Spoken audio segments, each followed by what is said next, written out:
You ask Tiger to calculate. This deals with finding the midpoint between 2 points.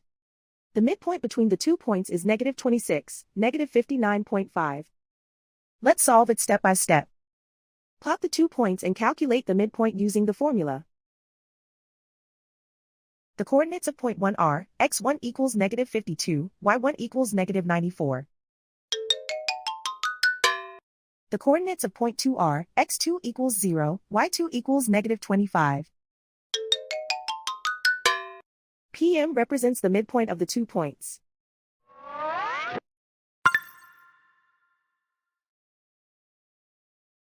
Use the x values in the midpoint formula to find the midpoints x. x1 equals -52. x2 equals 0.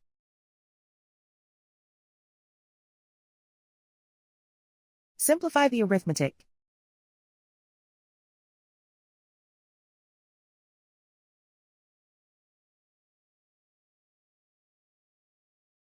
Use the y values in the midpoint formula to find the midpoints y.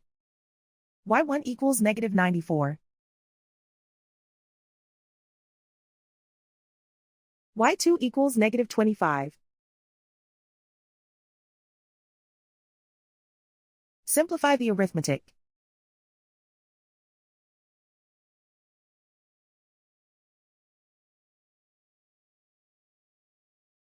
And so, the midpoint is -26, -59.5.